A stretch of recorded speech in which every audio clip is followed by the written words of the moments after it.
Boa noite, meus amados irmãos. Vos saúdo na graça e na paz de nosso Senhor e Salvador Jesus Cristo, mas também pode ser um bom dia, uma boa tarde.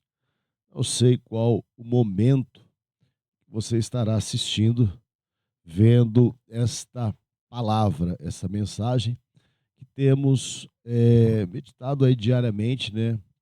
Levando em consideração, tendo também observando algumas inspirações diárias de Zig Ziglar e Dr. Ike Rengard. Tá aqui, é esse livro aqui. Se você é da editora Atos, tá? Se você quiser adquirir, não sei onde que tu vai achar. Talvez tu ache aí pela internet, tá ok? Eu tenho esse livro fazem muitos anos e é muito bom, tá ok? Ele traz reflexões muito boas, né? Excelentes para a nossa vida, mas que a gente não precisa ficar apenas no texto. Se você pegar a sua Bíblia, e você pode aí, então, estar meditando, se aprofundando naquilo que os autores deixam escritos, tá? Então, está aqui alguma parte daquilo que a gente fala, está baseado aqui nos escritos, nesse devocional diário, certo? São inspirações, né, diárias em um ano, tá ok? E eu quero então trazer para a nossa reflexão nessa manhã um texto que o apóstolo Paulo escreveu à igreja de Filipos, né?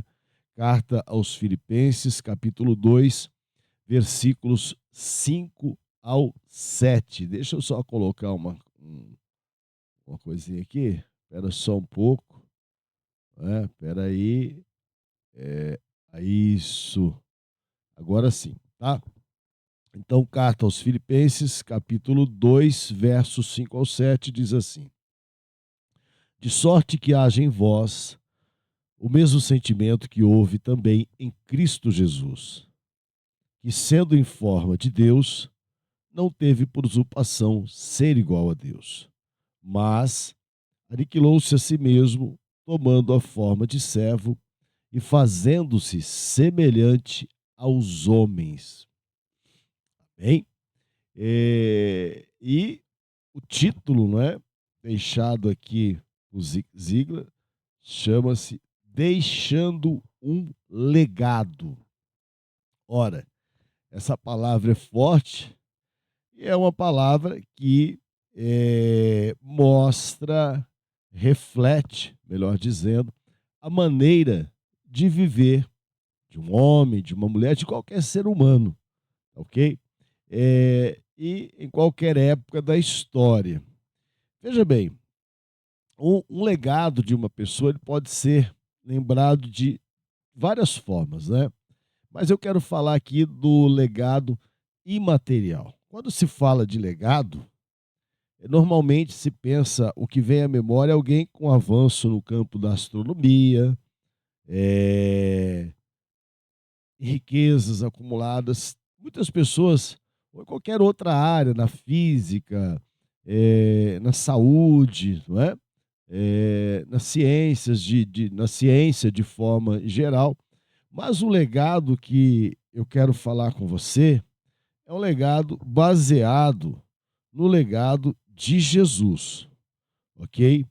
E para nós cristãos, reflete aquilo que há de mais importante, que marca também a nossa identidade, o DNA. E, infelizmente, existe nos nossos dias, como eu falei na mensagem anterior, uma inversão de valores e uma crise de identidade no meio. Eu não vou dizer, não gosto de usar a palavra cristão nesse contexto, porque eu gosto de entender na etimologia, o significado da palavra, na exegese, tá? Então, para mim, tá? Não que eu tenha alcançado qualquer nível de perfeição, não é nada disso, mas o meu entendimento e aquilo que aprendi estudando a teologia, na prática, porque não é só o conhecimento acadêmico que vai formar a nossa mentalidade do cristão, e principalmente aqui falando até a nível de pessoas que estão à frente de comunidades, à frente de organizações religiosas. mas também o conhecimento deve ser acrescentado o conhecimento, a esse conhecimento acadêmico, o conhecimento empírico, e principalmente de uma praxis que revela verdadeiramente o caráter. Então, o cristão, ser chamado de cristão, é algo muito forte. Então, eu vou me referir a, a essa questão de crise de identidade é, exclusivamente aqui ao povo chamado evangélico, tá? Não vou levar em considerações outras religiões que também professam a Cristo, ou que tem Jesus aí no âmago de sua crença, mas como somos evangélicos, ao povo evangélico. Porque olha, eu vou te contar uma coisa, hein? Já já vai ter gente chamando, irmãos, chamando Jesus de Genésio, tá? Mas vamos em frente. Então, o legado de Jesus é diferente. E o legado que nós precisamos deixar, o legado é como as pessoas se lembram de nós. Como as pessoas vão se lembrar de você quando você não estiver mais nesse mundo? Apenas que você era uma pessoa rica? Apenas que você era uma pessoa que acumulou bens, que teve uma grande formação? Ou quem você verdadeiramente é? Tá? Eu conheço pessoas que tiveram muito, tiveram vidas abastadas, mas quando são lembradas, porque deixaram esse mundo, as pessoas, na verdade, não gostam nem de lembrar. Tá certo? Olha, tem um homem no Brasil, teve, né? Ele já faleceu, chamado Antônio Hermínio de Moraes, lá da cidade de Votorantim. Ele fez muito pela cidade. Antônio Hermínio, ele é lembrado não apenas pela grande fortuna que ele acumulou, mas, por exemplo, quando eu lembro de Antônio Hermínio, eu não lembro pela fortuna, mas eu lembro dos benefícios e daquilo que ele fez para o próximo, tá certo? Então, existem inúmeros casos neste mundo, mas existem homens que apenas constituem o seu legado em riquezas. E o Senhor Jesus disse, não que ele condene as riquezas, de forma alguma, mas ele diz que o nosso tesouro tem que ser no céu. Deus nos concede bênçãos, Deus nos concede benefícios, Deus nos capacita, Deus abre portas, nós precisamos buscar capacitação também, tá ok? Deus não gosta de gente preguiçosa, pelo contrário, o Senhor Jesus diz que meu Pai trabalha até agora e eu trabalho também. Então, assim, nós precisamos ter esse entendimento. O cristão precisa ter esse entendimento, porque é algo que vai veja bem, nos assemelhar a Cristo. É algo que vai trazer para a nossa vida a identidade, a autenticidade. Ok? Eu já disse várias vezes, talvez não seja do seu tempo, mas eu me lembro quando era criança, os móveis, eles vinham com os selos atrás. Até mesmo da arrecadação de impostos, era diferente. Poxa, eu queria ter foto daqueles móveis para poder te mostrar aqui, não é, como mudou. Algo que é autêntico tem uma marca.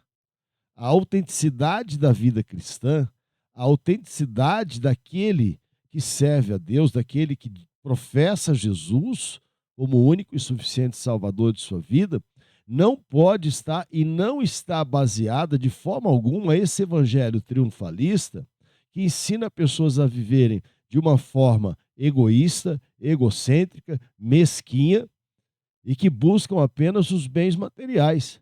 Pessoas que muitas vezes são frias, não têm o menor sentimento altruísta, não se incomodam, não se preocupam de forma alguma com o sofrimento do próximo, tá certo? Então, veja bem, quando nós nos lembramos, e é algo que Ziegler destaca aqui no seu, na sua meditação do dia 24 de dezembro, eu peço perdão aos irmãos, ontem não consegui gravar o vídeo, então estou gravando aqui, já vou gravar o do Natal também, já já, provavelmente vou fazer ao vivo do Natal e coloco esse aqui, mas mais pro turno da noite, tá certo? Quando você olha para a vida de Jesus, primeira coisa, Jesus em João 17, ele pede ao Pai, na sua oração sacerdotal, para o glorificar com a sua glória, aquela glória que ele tinha no céu com o Pai. Então, ele abre mão, Paulo diz aqui, no texto aos Filipenses,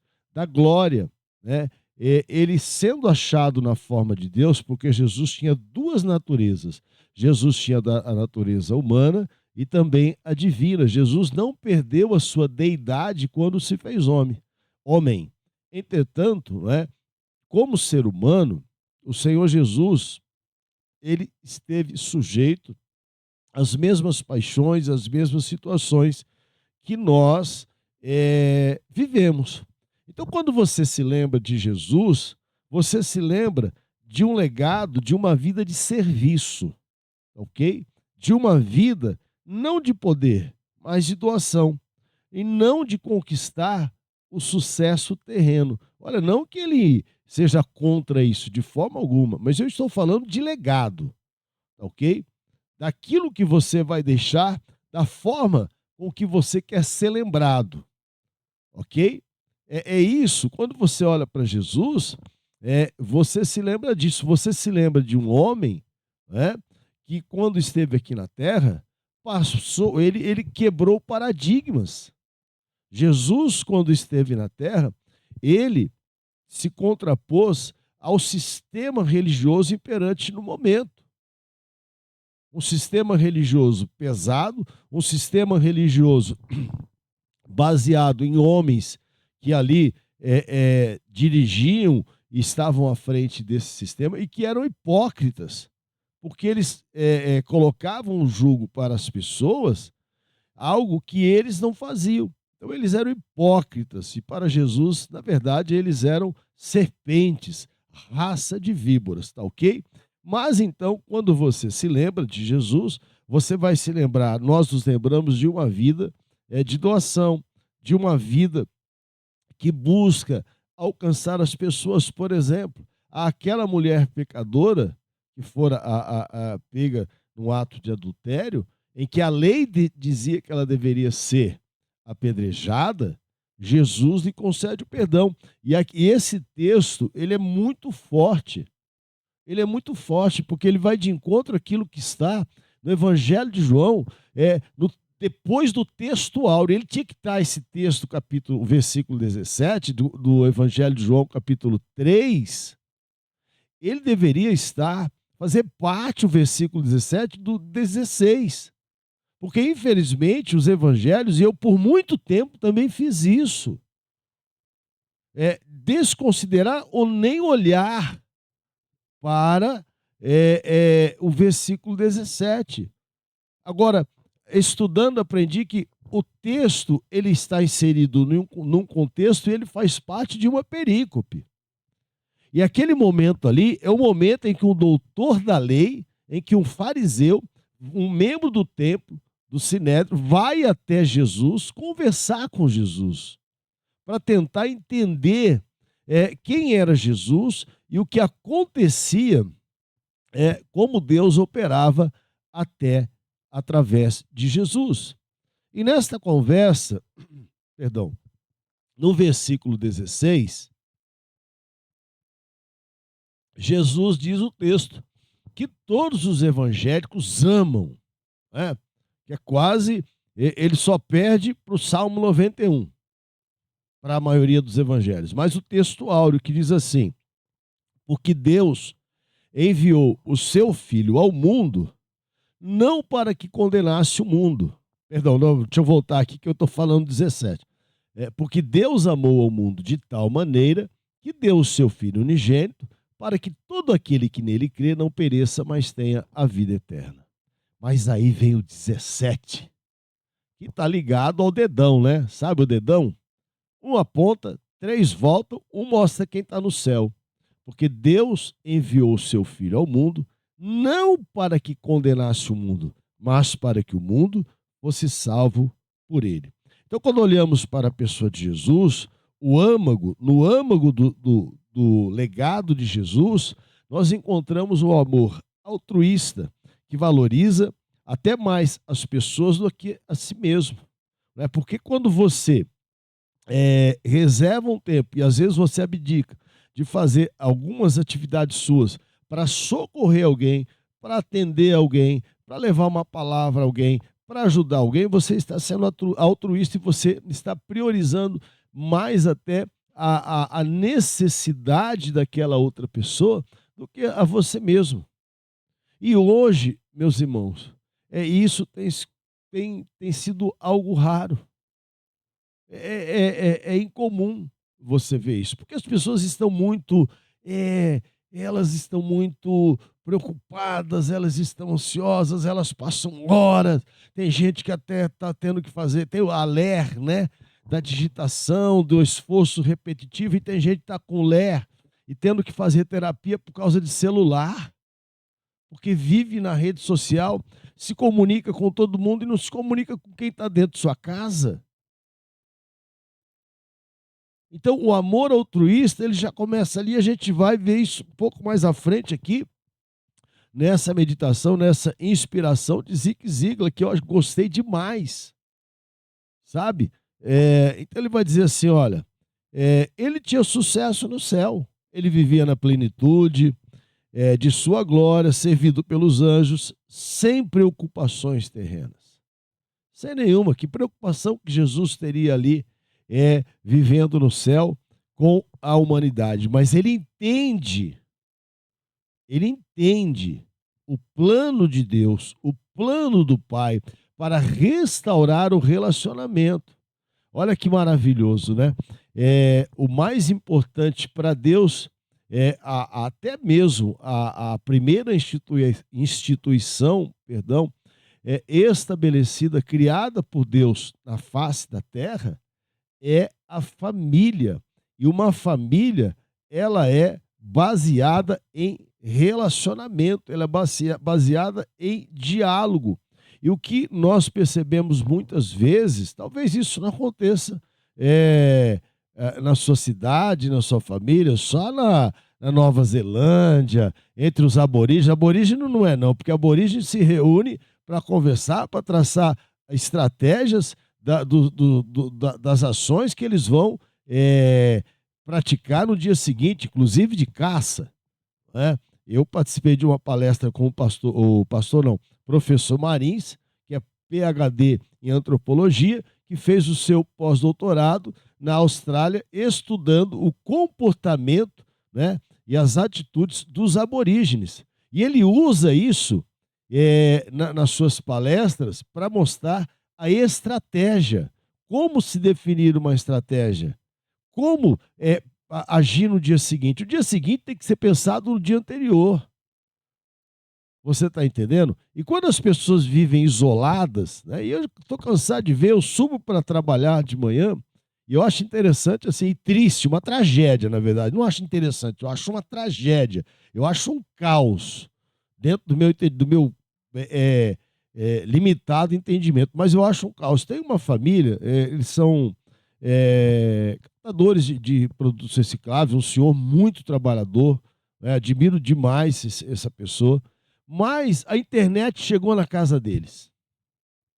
E junto com a internet chegou um aparelho celular para cada um. E aquela família, porque como eu já conheço faz muito tempo e passo por esse caminho todo dia, que antes se reunia na calçada, embaixo de uma árvore para conversar, para trocar ideia, para compartilhar sentimentos, tristezas, agora ficam ali como 5, 6 múmias, com todo respeito, tá? Cada um com o celular na mão, ninguém conversa. Então, onde é que está esse relacionamento? Onde é que está essa preocupação com o próximo, se nem mesmo dentro ali da família, que é a instituição mais sagrada criada por Deus, essas pessoas se relacionam, tá? Isso é comum, isso é o que mais acontece no mundo hoje, tá? Então, se a pessoa não consegue dedicar parte do seu tempo para conversar, para se relacionar ali com aqueles que são seus próximos, mais próximos, como é que ela vai fazer isso para os próximos que estão um pouco mais distantes? Você está me entendendo, irmão? Sim ou não? Então, presta atenção o tempo que você passa nesse celular aí com o dedão na tela, tá? Então, vamos lá. Ele fez uma escolha. Quando Jesus está lá no céu, vivendo na glória, junto com o Pai, e atende ao chamado do Pai, a missão estabelecida por Pai, no qual, lá no Getsemane, 3 vezes ele faz a mesma oração, pedindo ao Pai que, se possível, passasse aquele momento, mas que, se não pudesse, sem que ele o bebesse, que ele estava ali disposto, que fosse feita a vontade de Deus. Amém?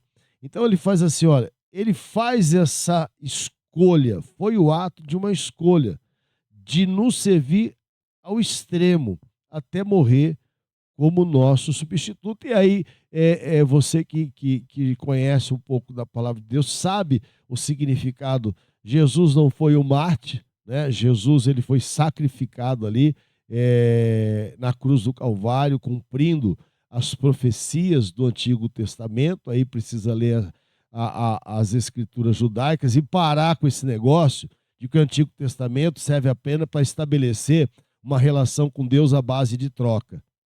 Ok? Amém? Então o resto já entendeu, né? O quanto mais compreendemos o quanto Jesus abriu mão e do quanto ele nos deu, diz Zig Ziglar aqui, mais ficaremos impressionados com o seu amor e mais desejaremos imitá-lo. E aqui a gente entra na questão que eu estava dizendo a você, da crise de identidade do povo evangélico. A crise de identidade. Porque esse negócio de ficar descendo a lenha nos outros, isso aí já saiu de moda, hein, meu? Isso aí já saiu de moda. Você entendeu? É crise de identidade. Nós devemos imitar a Cristo. Se nós seguirmos a Cristo, nós devemos seguir as pisadas de Cristo. E aí nós vamos lá, olha. Quem são as pessoas ao nosso redor que precisam de amor? Eles são aqueles que vemos em todos os lugares. Ao nosso lado na cama, eu vou falar igual os colegas meus que fazem, quando eles fazem vídeo, eles falam, agora eles pararam, né? Porque de cada 10 palavras, 9 era né? Eu vou lá, brincadeira, irmãos, é brincadeira. As que vemos, as que estão à nossa cama, no corredor da nossa casa, no escritório ao lado, na porta ao lado, em nossa vizinhança, são pessoas com quem falamos ao telefone, por e-mail. Deixar um grande legado é derramar nossas vidas por elas e falar a verdade para eles, encorajá-las a fazer a coisa certa por amor a Deus, comemorar quando elas o fazem e perdoá-las quando elas não o fazem. Eita, frase, palavra difícil, né? Uma atitude difícil para muitas pessoas, perdoar. Perdoar. Olha, eu sou oleiro, né? Foi a minha primeira profissão, ceramista. Fiz milhares de vasos. Vasos, moringas, panelas, filtros, potes, né? Milhares, tá? Então, veja bem, só para você ter uma ideia, na época, na primeira cerâmica que eu trabalhei, era uma média de 300 por dia, 5 vezes 6, 3 mil, 5 vezes 3, 15, né? 1.500 por semana, 6 mil por mês em média, fora a semana, o mês que tinha 5 semanas, tá? Então, se você colocar 6 mil por mês, você vai ter uma média de 72 mil peças por ano. Era isso aqui, eu estou considerando uma média sem considerar a média alta, estou fazendo um equilíbrio. Então, a gente entende um pouquinho disso aí, tá? Então, assim, existem você pode trazer 2 elementos da cerâmica, da arte do oleiro, assim como o profeta diz quando desceu, o Senhor desceu à casa do oleiro, né? Ali no livro de Jeremias, e ele fala, o vaso é quebrado, que se faça um vaso novo. Você pode ser um pote de mágoas, ou você pode ser um vaso de bênção. Aí você escolhe, isso está ligado à sua atitude. O que é que permeia e o que é que habita o seu coração? É ser um pote de mágoa, aquela pessoa que só guarda mágoa, né? Que vive amargurada, que não consegue perdoar, que não consegue receber um perdão, porque tem gente que não quer nem ser perdoado. Ou você é aquela pessoa que abençoa? Aquela pessoa que está sempre pronta a estender a sua mão, a abençoar, a liberar uma palavra de bênção. Nós precisamos refletir nisso. Qual é a nossa atitude? Como é que nós temos nos relacionado com isso? Amém? Felizmente, e aí trouxe aqui antes, né? Ele traz aqui uma referência ao seu primeiro nível de relacionamento, que é a sua família. São seus irmãos, seu pai, sua mãe, depois ali no seu lugar de trabalho, as pessoas que estão ao lado. Ah, pastor, mas o senhor não conhece a jararaca que está na sala ao lado, ali do meu trabalho. O senhor não conhece meu irmão. Esquece a jararaca, sabe? A palavra do Senhor diz que nem o mal vai te atingir. Abençoa essa pessoa. O apóstolo Paulo diz que se o teu inimigo tiver fome, dá comida para ele. Se ele tiver sede, dá bebida. Água, tá? Vai dar gasolina, nem veneno pro cara, né? Aí também não dá, né? Porque se você fizer isso, você estará amontoando brasas como de fogo sobre a sua cabeça, não a tua, sobre a dele. Porque ele vai entender uma hora. Poxa, eu quero o mal dessa pessoa e essa pessoa só me faz bem, não é? Então, esse é o legado. Sabe por quê? Existe um maior psicólogo, além de Jesus, né? Mas existe um psicólogo que as pessoas fazem terapia todos os dias. Ele chama-se travesseiro. Meu irmão, quando a pessoa coloca a cabeça no travesseiro, ela se lembra de muitas coisas, mas muitas coisas. Aquilo que ela fez, aquilo que ela deixou de fazer, aquilo que ela fez da maneira como ela não gostaria, né? Então, assim, a gente seguindo aqui, felizmente nossas vidas são temperadas com pessoas que vão deixando um legado como esse. Pode ser uma mãe graciosa, uma enfermeira amável, um amigo fiel, um pai perdoador, um chefe generoso. Ó, só que toma cuidado, viu? Porque o chefe generoso tem hora que ele vai te chamar, viu? Se você costuma abusar da generosidade, a hora que ele te chamar e falar, escuta, você já está folgando, né, na maionese, você já está mais folgado do que colarinho de palhaço. Então vamos estabelecer as coisas no devido lugar. Aí o chefe não é chato não, viu? Ele só está te lembrando que você devia fazer o mínimo, que é para aquilo que você foi contratado. É assim que funciona, viu? Então, vamos. O Evangelho, o escritor aos Hebreus disse que a palavra de Deus é uma espada de dois gumes. Ela corta para lá e para cá. Isso é para todos nós. Ok? Então, não é porque o cara é um chefe generoso, é um líder. Eu não gosto muito dessa palavra chefe, mas é um líder generoso, tá? Que você vai folgar, né, meu? Aí não dá, né? Aí cuidado para não tomar o cartão azul e de repente até o vermelho, né? Então vamos lá. E seguindo aqui, essas pessoas estão deixando um legado poderoso nas nossas vidas. Com cuidado, né? Um legado de cuidado, que estão cuidando de você, estão nos ajudando, sem egoísmo. E aí que está o ponto.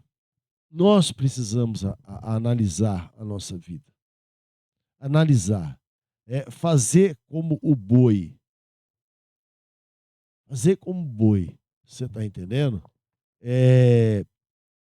Qual o legado você. Perdão, me desculpe aqui. Que tipo de legado Deus deseja que você deixe? O que Deus espera primeiramente de nós? E aí, antes da gente. Eu já vou gravar de Natal também. Eu não estou preocupado assim, sabe, irmãos? Já vou seguir aqui, posto as duas de uma vez e pronto. Tá ok? O que Deus espera que você deixe? Qual é? Quando nós lembramos de Salomão, quando você se lembra de Salomão, Salomão é lembrado de duas formas, né, principalmente. Por ser o homem, ser considerado o homem mais sábio do mundo, né, que já existiu, sabedoria que vinha de Deus, isso mesmo ele atribuiu a Deus, e também por ser o homem mais rico do mundo. Nunca Israel teve tanta riqueza, né, como nos dias de Salomão, dias que houve paz em Israel por causa da atuação do seu pai, Davi, como rei, que estabeleceu ali as fronteiras de paz. Tá certo? Só que, agora, olhe só, veja bem, o principal, e aqui isso é triste, que as pessoas normalmente não se lembram, é que Salomão abandonou a Deus. Por causa de mulheres, por causa de riquezas, por causa de exército, tudo aquilo que ele não pediu a Deus, né, que era normal um rei pedir, porque isso, né, carros, cavalos, exército, né, riquezas, ele não pediu isso a Deus, ele pediu sabedoria para governar o povo, porque Salomão era um cara sensível. Salomão não era um guerreiro como Davi, um homem de guerra, um soldado. Salomão era um poeta. Salomão era um homem que escrevia, então os provérbios cabem a todo tempo, né? Todo velório que você vai, dificilmente alguém não cita a questão do tempo, que é um tempo determinado para todas as coisas debaixo do céu. Tempo de nascer, tempo de morrer, tempo de plantar, tempo de colher, tempo de amar, tempo de perdoar. Então, assim, só que o que deveria marcar mais a vida de Salomão, que marca o início do seu reinado, as pessoas muitas vezes se esquecem. Sabe por quê? Porque as pessoas olham muito para a aparência de Salomão. Mas o principal, ele abandonou. Ele não deixou como legado um relacionamento íntimo, profundo, profícuo, contínuo e progressivo com Deus. Ok? E quais atitudes está aqui o texto, é porque a inspiração é para a pessoa faz para uma forma individual ali de meditação diária, tal, que o Zik deixa aqui, vou assim tomar essa liberdade de chamar o Zik, né? Na verdade é melhor Ziglar, né? Porque nos Estados Unidos eles valorizam mais, inclusive, o sobrenome. Acho que é assim, né? Se eu estiver errado, você me perdoe, tá? Quais atitudes nós podemos tomar hoje para preparar esse tipo de legado? O legado que Deus espera que nós deixemos. Você pode ser bilionário, irmãos, mas você tem que ser uma pessoa de caráter. Você tem que ser uma pessoa que fala a verdade. Você tem que ser uma pessoa que ame. Você tem que ser uma pessoa que se compadece do sofrimento dos outros, da miséria que muitas vezes as pessoas vivem. E tem gente que não vive uma miséria material, vive uma miséria emocional, uma miséria espiritual, pessoas abandonadas à própria sorte. Eu lido com pessoas assim, eu sei que eu estou te falando.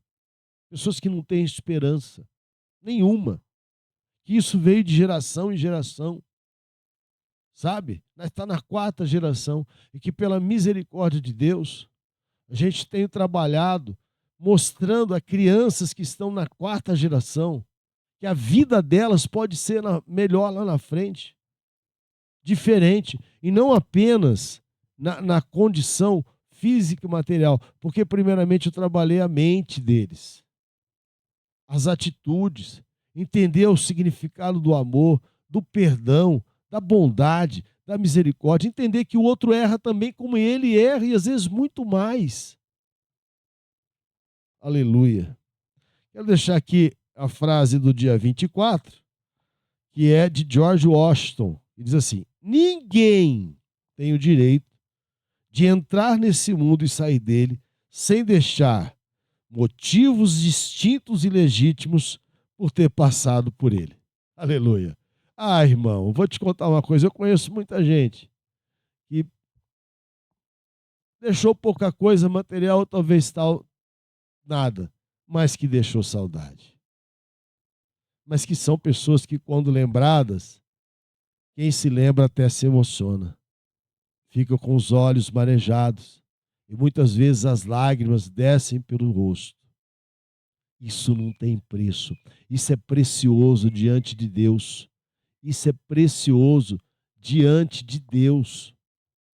tá? E diante daqueles que te conhecem também. Bom, partindo então agora para a segunda parte, já vou fazer agora, seguido, 25 de dezembro. 25 de dezembro, quando da lua deu sinal, oi, nasceu o menino Deus, numa noite de Natal, oi, os três reis, quando souberam, viajaram sem parar para adorar o menino Deus numa noite de Natal. Oi, quando eu era criança, na época de Natal, eu cantava essa música. Era diferente. Oi, como era diferente. Os corações se tornavam mais, sabe? Mas não, a pessoa está preocupada com o que ela vai na loja comprar. O que é que vai agradar? Às vezes ela dá um presente que a pessoa olha e nunca mais vai usar, nunca vai usar. Tá? Mas vamos lá. Então, o Natal. Vamos falar um pouquinho do Natal aqui. Ok? É sabido, né, que Jesus não nasceu no dia 25 de dezembro. Mas comemora o Natal, vamos comemorar o Natal, o nascimento de Jesus. E Jesus tem que nascer todo dia na nossa vida. Bom dia, meu amor. Tudo bem? Jesus tem que nascer todos os dias da nossa vida. Agora, para que Jesus nascesse nesse mundo, houve uma preparação do próprio Deus, que preparou esse mundo para receber a Jesus. Jesus nasce num contexto político, religioso e cultural, ok? Para que Jesus pudesse vir e anunciar o Evangelho, as boas novas de salvação, para que ele tivesse liberdade para andar, para pregar, para ensinar, ele precisava de alguns elementos que não impedissem, mas que colaborassem com isso. Então Deus, através da sua ação no tempo, prepara esse momento que é a plenitude dos tempos. A plenitude dos tempos, tá? Que é aquilo que o apóstolo Paulo diz, escrevendo na carta aos Gálatas, à igreja da Galácia, né? E eu vou ler o texto aqui na Bíblia, porque a versão usada aqui pelo Ziglar, ela é uma versão mais atualizada, mas eu prefiro particularmente as versões, as traduções mais antigas, porque as traduções mais antigas, elas são mais fiéis ao original, aos originais, tá bom? Não que as traduções mais novas não sejam a versão da Bíblia, mas é um pouquinho diferente, então eu prefiro aqui por uma questão mesmo teológica, tá ok? Vamos lá. Mas não vai jogar a sua Bíblia fora se ela for mais nova não, viu? Tradução mais nova não. Vamos lá. Gálatas capítulo 4, versos 3 ao 5 diz assim: assim também nós, quando éramos meninos, estávamos reduzidos à servidão, debaixo dos primeiros rudimentos do mundo. Mas, vindo a plenitude dos tempos, Deus enviou o seu Filho, nascido de mulher, nascido sob a lei, para remir os que estavam debaixo da lei, a fim de recebermos a adoção de filhos. Ok? Então vamos lá. O que é a plenitude dos tempos? Nos dias de Jesus, havia um império, tá certo? O Império Romano, que é quem mandava no mundo. Então, através da Pax Romana, uma paz estabelecida ao fio da espada, né? Roma governava e dirigia o mundo. Tanto que, por exemplo, dentro do contexto, esse é o contexto político, ok? Dentro do contexto religioso, e até mesmo para uma certa autonomia, Israel tinha reis. Né? No caso dos dias de Jesus, Herodes. Ok? Mas também tinha ali o seu sistema religioso, o templo estava ali, o templo que fora reconstruído por Herodes, né? Estava ali. E porque tinha os sacerdotes, os sumos sacerdotes, os sacrifícios eram feitos, normalmente. E o terceiro contexto, então, político, religioso, e o terceiro, o contexto cultural. Com a expansão do Império grego, né, com Alexandre o Grande, houve uma disseminação do grego, que era a língua mais falada ali, tanto que o Antigo Testamento foi escrito em aramaico e em grego. Então, aquilo que facilitava a comunicação, mais ou menos como acontece hoje com o inglês, né? Só no Brasil que não, porque no Brasil os caras mal sabem falar português, né? Porque uma criança entra com 6 anos na escola, ela sai com 16 sem saber escrever o nome. É só aqui no Brasil, viu? Mas tudo bem, deixa isso para lá agora. Mas lá não, principalmente no Oriente Médio ali, em Israel, uma criança ela aprende a falar pelo menos, no mínimo, 3 línguas.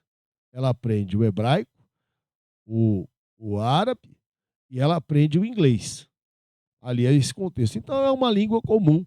O inglês hoje está se tornando uma língua universal praticamente. E assim era com o grego. Então facilitava a comunicação. Muito embora muitos textos, muitas passagens foram escritas em aramaico. Então, essa é a plenitude dos tempos. É a preparação de um momento propício para o nascimento de Jesus.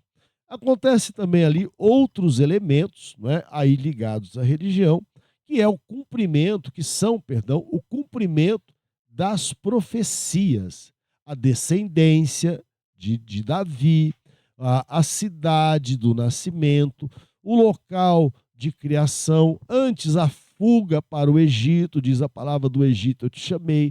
Então são vários elementos, vários fatores que vão concluir ali, que vão corroborar, para que esse fato viesse a acontecer. Então, a promessa de Deus, tá? Eu quero destacar aqui agora o comentário do Ziegler, a promessa do Messias tinha sido dada muitas vezes por muitos profetas por mais de 2000 anos, por várias gerações. Ele não veio, por várias gerações, ele não veio. As pessoas ansiavam por sua vinda, mas Deus se recusou a se apressar. Meu irmão, preste atenção. Deus não chega atrasado. Se ele diz na sua palavra para tudo há um tempo determinado debaixo do céu, é no tempo certo que as coisas vão acontecer. Não precisa, tenha fé, creia, espera no Senhor. Não faça como Abraão e Sara. Não queira antecipar o tempo de Deus, não queira antecipar a promessa de Deus, porque você vai se lascar. Está aí o problema entre judeus e árabes, simplesmente porque a Sara foi incrédula e falou para o Abraão lá, ó, Agar está aí, manda bala. Porque eu não vou te dar filho não, filho. Eu sou estéril, estou idosa, você também já quase batendo 6,5, não é? Então, aproveita aí. E o Abraão foi lá, e aí nasceu Ismael, e aí a coisa desandou, né? Depois, mais para frente, tá? Então, no momento certo, Jesus sai da eternidade e entra no tempo. Há uma intervenção direta de Deus no tempo. Se você já estudou sobre as dispensações, você vai perceber que as 7 dispensações, elas marcam momentos na história da humanidade onde há uma intervenção direta de Deus. A penúltima intervenção direta de Deus aconteceu no nascimento de Jesus, tá ok? Na história da humanidade. Então vamos lá. Então ele veio para pagar o preço para nos salvar. Por que ele apareceu no momento exato e naquele lugar específico? Nós não conhecemos a mente de Deus, mas quando olhamos para a vasta extensão da história, percebemos algo incrível, coincidências. No primeiro século da Filístia, podemos identificar 3 fatores. Eu falei aqui, hein? Pax Romana, comunicação, as estradas. E a religião, né? Que na verdade, aqui, a Pax Romana e as estradas que facilitavam a, a locomoção, elas estão ligadas diretamente a Roma. E faltou aqui a religião, que era o judaísmo, porque o cristianismo ele é judaico-cristão. Tá? Então vamos lá. Comunicação, até o Império Romano conquistar praticamente todo mundo conhecido da época. As pessoas existiam em tribos locais e vagavam em bandos de caçadores-coletores. Roma estampou sua imagem em cada cultura que estava debaixo do seu domínio, e dois idiomas, o latim e o grego, se tornaram as línguas francas, idiomas comuns do Império. Então não tinha. Surgiram ali uns imperadores meio loucos, né? Usados pelo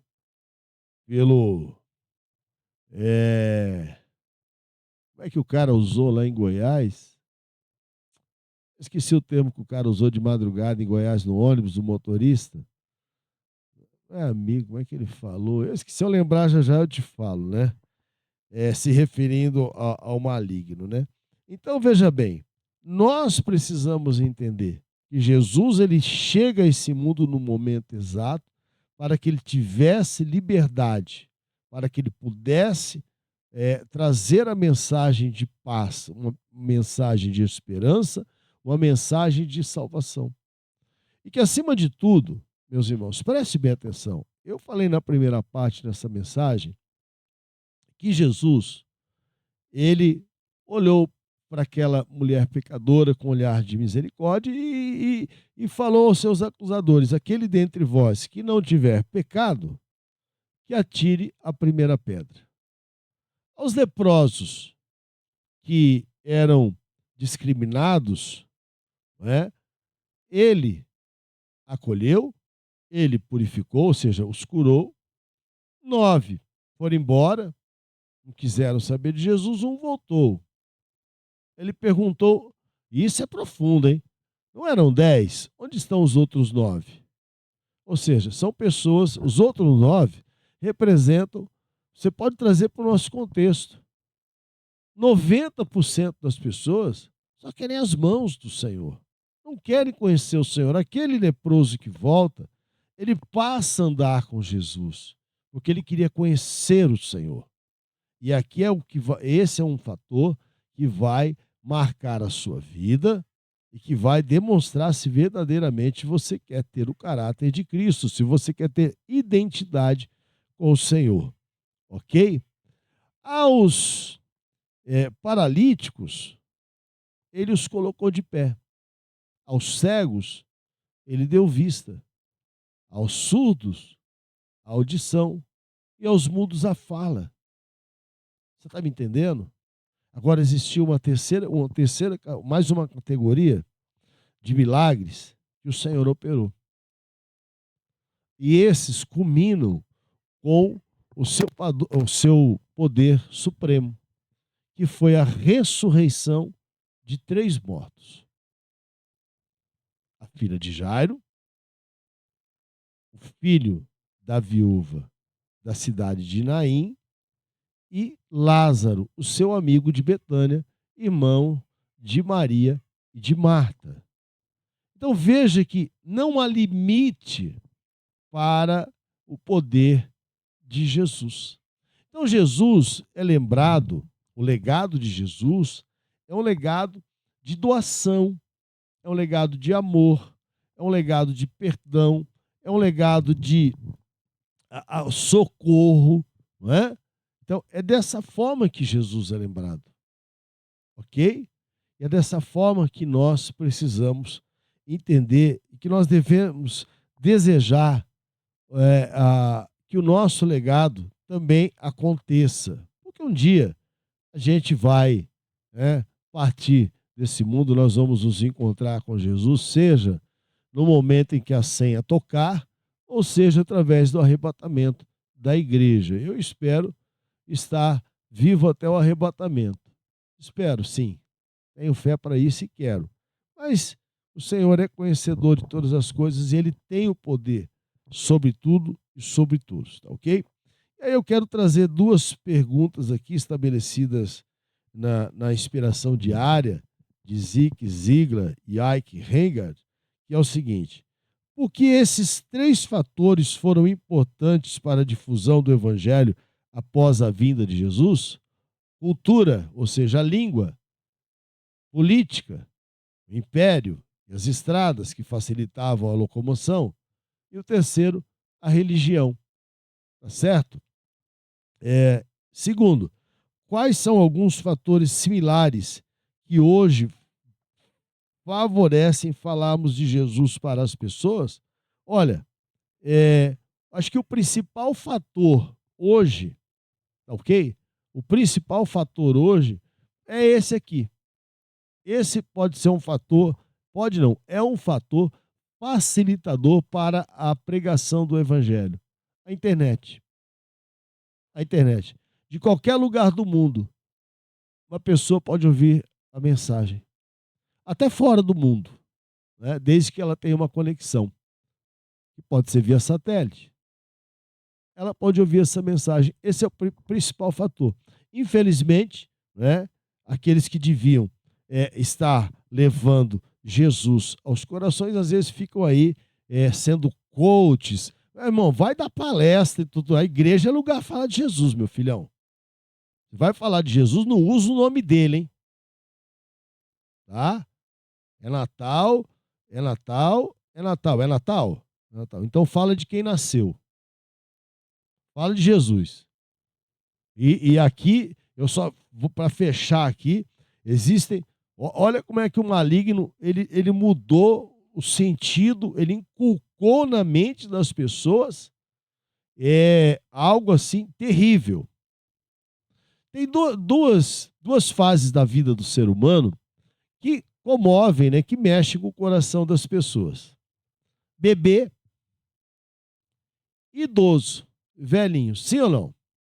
Mas eu não vou falar bem de um e falar mal do outro. Então, quem é que nasce? Não é o bebê? Não é o menino Jesus?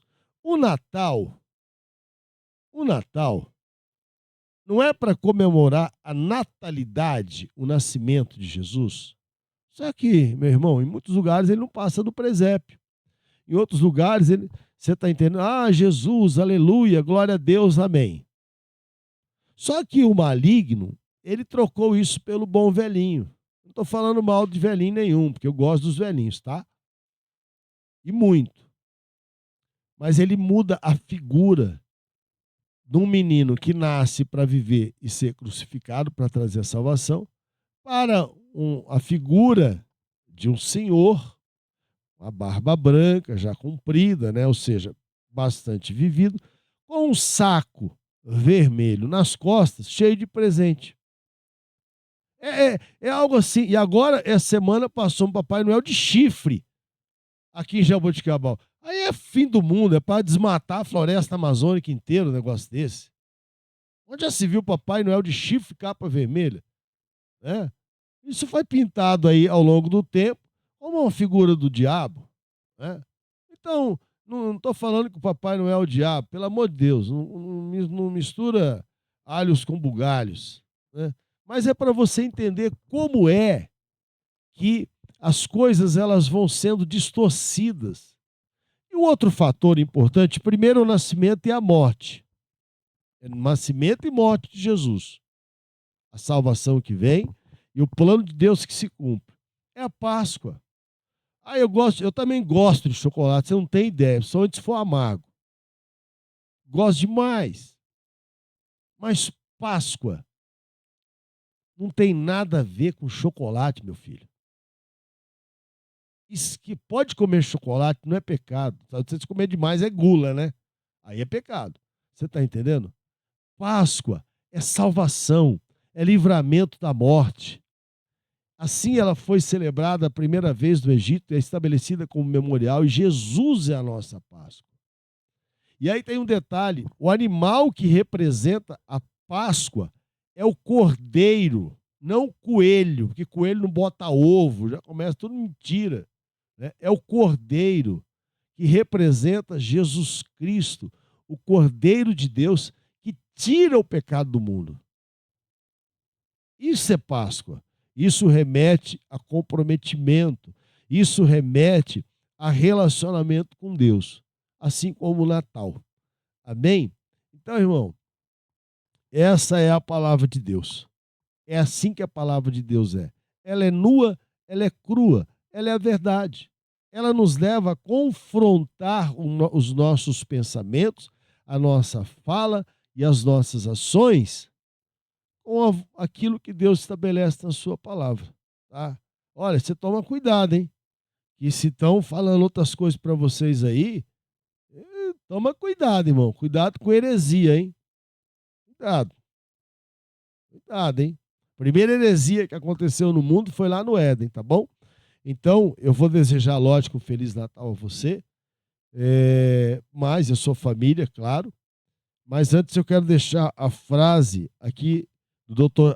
Ike Reigard, que diz assim: uma virgem grávida dá à luz ao Filho de Deus, prometido em um momento em que o mundo estava grávido de possibilidades. Amém? Deus eterno, maravilhoso Pai, Deus de Abraão, Deus de Isaac, Deus de Jacó. Pai, nós estamos diante da tua presença e eu te louvo por esse momento. Te louvo, ó Deus, porque o Senhor tem sido presente nas nossas vidas. E peço a Deus que essa data em que as pessoas comemoram o nascimento de Jesus, Pai, o Natal, não seja apenas um momento de comida, de bebida, de presentes, mas seja um momento de consternação, seja um momento, Senhor, de perdão, de amor, de unidade, de amizade, onde os laços sejam fortalecidos. Pai, eu te peço, ensina-nos a superar as nossas fraquezas, ajuda-nos, ó Senhor, em nome de Jesus, ajuda-nos a ter um olhar, Senhor, como o Senhor olhou para nós, Pai. Assim eu te peço, ó Deus, ampara, Senhor, cura aqueles que estão enfermos, meu Pai, liberta os cativos e oprimidos, prospera aqueles que estão enfrentando dificuldade em suas vidas, Pai. Em nome de Jesus, dá um Feliz Natal a todos e que o Senhor Jesus nasça a cada dia de uma forma abundante na vida de cada um dos meus irmãos, na vida de cada um daqueles que me ouvem, em nome de Jesus. Amém. E graças a Deus. Irmão, irmã, você que me ouve, que o Senhor te abençoe, te guarde, te proteja, que o Senhor resplandeça sobre ti a sua face e que você tenha paz. Um Feliz Natal na graça e na presença de Deus. Amém? Fiquem todos com Deus. Deus vos abençoe. Em nome de Jesus, amanhã a gente está de volta, se assim o Senhor nos permitir. Amém? Ó, só para você não esquecer. Que legado você está construindo? E que legado você vai deixar? E qual legado que as pessoas vão se lembrar de você? Fiquem com Deus. Deus abençoe.